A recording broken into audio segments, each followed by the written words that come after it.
بسم الله الرحمن الرحيم وبه نستعين أما بعد. عن علي رضي الله تعالى عنه أن مكاتبا جاءه فقال: إني قد عجزت عن مكاتبتي فأعني. قال: ألا أعلمك كلمات علمنيهن رسول الله صلى الله عليه وسلم لو كان عليك مثل جبل سير دينا أداه الله عنك. قال: قل: اللهم اكفني بحلالك عن حرامك وأغنني بفضلك عمن سواك. رواه الإمام أحمد والترمذي رحمهم اللہ تعالی.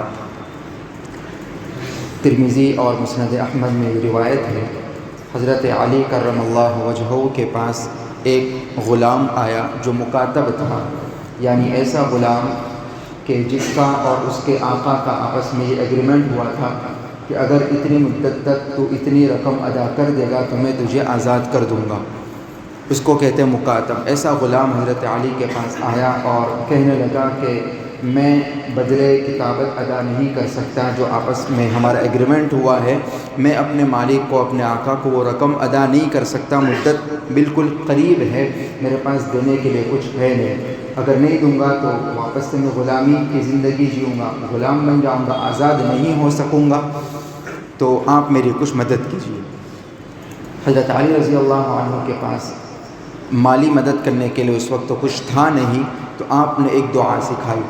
یہ بھی ایک مدد کرنے کا طریقہ ہے، کسی کو دعا دے دو، کوئی دعا سکھا دو. حضرت علی رضی اللہ عنہ نے فرمایا: الا اعلمک کلمات علمنیہن رسول اللہ، کہ کیا میں تم کو ایسی دعا نہ سکھاؤں، ایک ایسا وظیفہ نہ بتاؤں جو خود رسول اللہ صلی اللہ علیہ وسلم نے مجھے بتایا ہے. خود رسول اللہ صلی اللہ علیہ وسلم کا بتایا ہوا وظیفہ میں تجھے نہ سکھاؤں. اور پھر فضیلت بھی پہلے بیان فرما دی، بہت بڑی فضیلت بیان فرمائی. فرمایا کہ لو کان علیک مثل جبل سیر دینا اداہ اللہ عنک. یہ ترمذی اور مسند احمد میں یہ الفاظ موجود ہے. حضرت علی فرماتے ہیں کہ یہ وظیفہ رسول اللہ نے مجھے سکھایا ہے، اور اگر تیرے سر پر سیر نام کا ایک پہاڑ ہے، عرب کا قبیلہ طے ایک قبیلہ ہے، اس کا ایک بہت بڑا پہاڑ ہے. بعض روایتوں میں جبل سیر کا لفظ ہے، وہ جو قبیلہ طے کا بڑا پہاڑ ہے اس کا ذکر ہے، اور بعض روایتوں میں الفاظ ہیں مثل جبل کبیر، ایک بڑے پہاڑ کے مانند اگر تیرے اوپر قرضہ ہوگا، اداہ اللہ عنک، اس وظیفے کی برکت سے اللہ وہ بھی تیرا ادا فرما دیں گے. فرمایا: قل، یہ دعا پڑھا کرو، اللہم اکفنی بحلالک عن حرامک واغننی بفضلک عمن سواک. بس اتنی سی دعا ہے، 2 جملے ہیں. اللہم اکفنی بحلالک عن حرامک، مطلب یہ کہ اے اللہ مجھے اتنا حلال عطا فرما دے کہ حرام سے بچ جاؤں.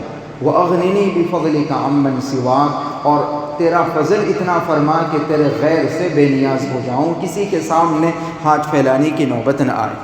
حضرت علی نے یہ دعا اور یہ وظیفہ سکھایا، اور رسول اللہ کی نسبت سے سکھایا کہ آقا نے مجھے یہ وظیفہ سکھایا ہے، اگر پہاڑ کے برابر بھی قرضہ ہوگا تو اللہ ادا فرما دیں گے. ایک اور وظیفہ سن لیجیے، مشکات ہی میں روایت ہے، ابو سعید خدری رضی اللہ عنہ فرماتے ہیں، یہ خود رسول اللہ کا واقعہ ہے. حضرت ابو سعید خدری فرماتے ہیں کہ ایک صاحب اللہ کے نبی کی خدمت میں حاضر ہوئے اور شکایت کرنے لگے کہ ہموم لزمتنی ودیون، یا رسول اللہ صلی اللہ علیہ وسلم کچھ کیجیے، بہت غم ہے، بہت ٹینشن ہے، بہت پریشانی ہے، اور قرضوں نے چاروں طرف سے گھیر لیا ہے، کیا کروں؟ اللہ کے نبی صلی اللہ علیہ وسلم نے ان کو ایک دعا سکھائی. 4 جملے ہیں، گویا کہ 4 الگ الگ دعا ہیں. آپ نے فرمایا کہ صبح شام یہ دعا پڑھتے رہا کیجیے: اللہم انی اعوذ بک من الہم والحزن واعوذ بک من العجز والکسل واعوذ بک من البخل والجبن واعوذ بک من غلبۃ الدین وقہر الرجال. یہ 4 جملے ہوئے، اس میں چوتھا جملہ قرض کے بارے میں ہے، وَأَعُوذُ بِكَ مِنْ غَلَبَةِ الدَّيْنِ وَقَهْرِ الرِّجَالِ. اتنا بھی پڑھ سکتے ہیں: اللہم انی اعوذ بِكَ مِنْ غَلَبَةِ الدَّيْنِ وَقَهْرِ الرِّجَالِ، کہ اے اللہ قرضوں کے بوجھ سے اور لوگوں کے ظلم سے میری حفاظت فرما. خلاصہ اس کا یہ ہے.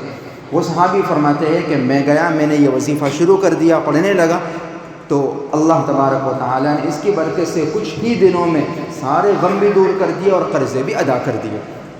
گویا کہ یہ دونوں وظیفے ہمارے پاس خود رسول اللہ صلی اللہ علیہ وسلم کے بتائے ہوئے آ گئے۔ پہلی دعا اللہم اکفنی بحلالک عن حرامک واغننی بفضلک عمن سواک، اور دوسری دعا اللہم انی اعوذ بک من غلبۃ الدین وقہر الرجال۔ یقین ہونا چاہیے، یقین کے ساتھ، استقامت کے ساتھ، پابندی کے ساتھ، صحیح طریقے سے اور صبر کے ساتھ پڑھتے رہا کیجیے۔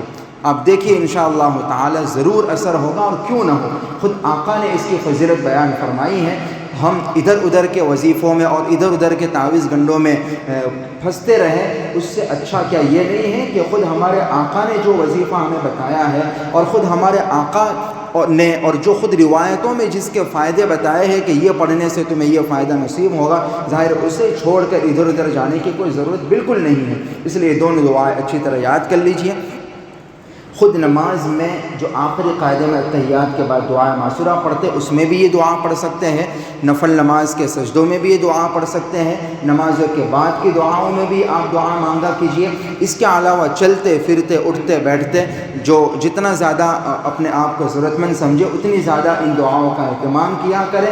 انشاءاللہ تعالی اس دعا کی برکت وہ خود محسوس کرے گا۔ بس یقین ہونا چاہیے، حضرت علی کی زبان سے جملے نکلے ہیں کہ اللہ کے نبی نے مجھے یہ دعا سکھائی ہے، پہاڑ کے برابر قرض ہوگا وہ بھی اللہ ادا فرما دیں گے۔